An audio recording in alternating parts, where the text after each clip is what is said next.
Hello there, Dougo, your Success Accelerator. I'm here with another lesson on helping you move forward to get more of what you want out of life and, well, frankly, have to deal less with the things you don't want. Today we're going to be talking about developing self-discipline. Oh, yes, that dreaded D word. You know, many of life's circumstances are created by three basic choices: the disciplines you choose to keep, the people you choose to be with, and the laws you choose to obey.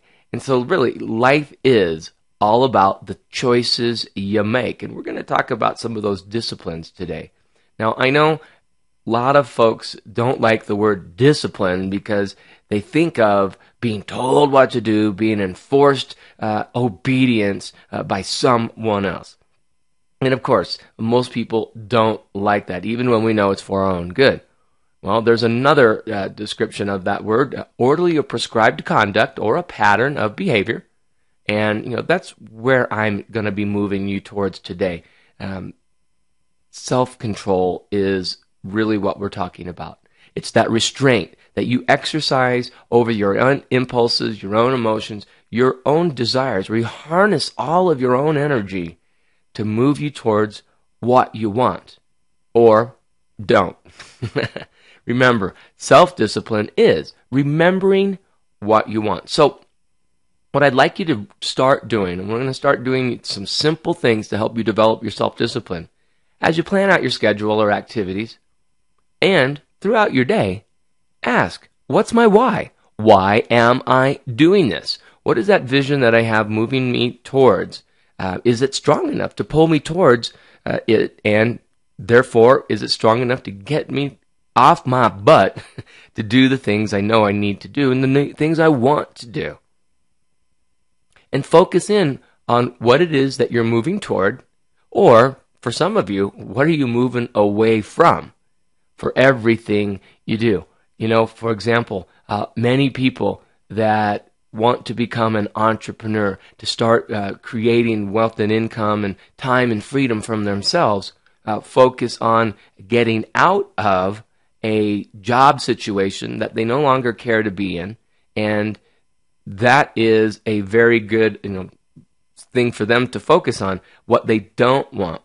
At some point, though, once they have what they want, being on their own or building their own business, then you need to change up your motivation. So then what becomes that motivation? Why did you want to be out on your own? Now that you're on your own, what is it that you're moving towards that's going to pull you towards it? So is that economic independence? Is that creating a fantastic lifestyle for your family?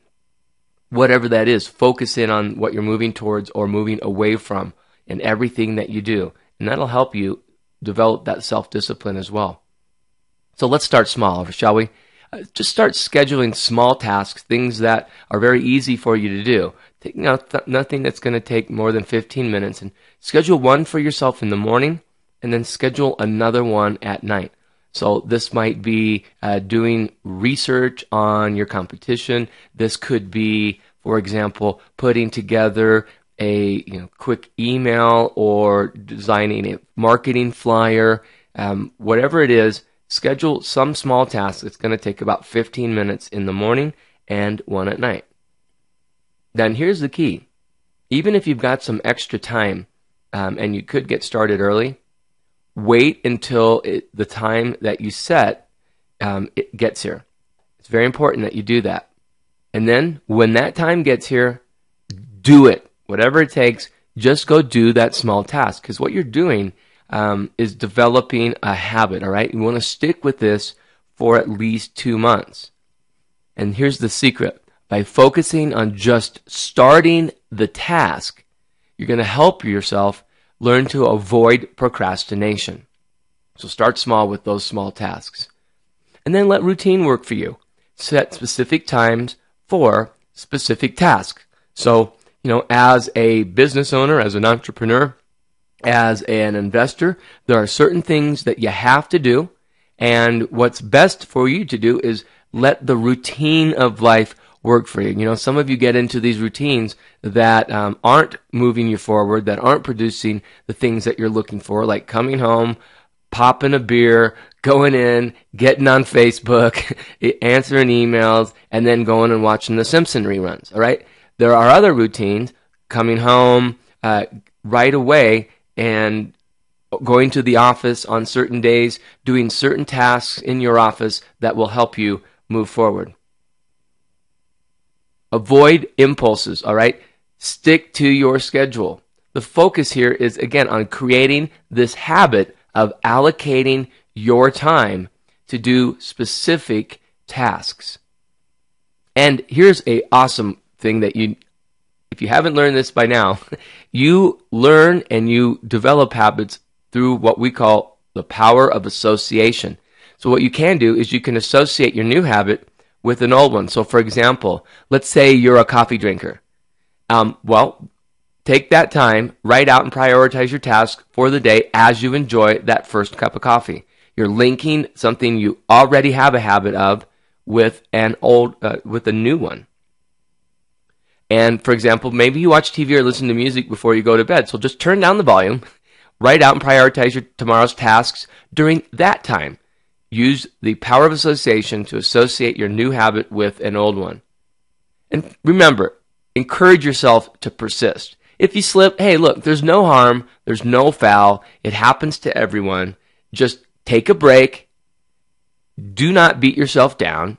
Don't say negative things to yourself. Just maybe go out, move around, do some exercise, take a deep breath, and remember your why. Why are you doing this? And then get yourself back in that state of your why, and then get back on the horse. All right? Remember, Jim Rohn says that we all must suffer from one of two pains: the pain of discipline or the pain of regret.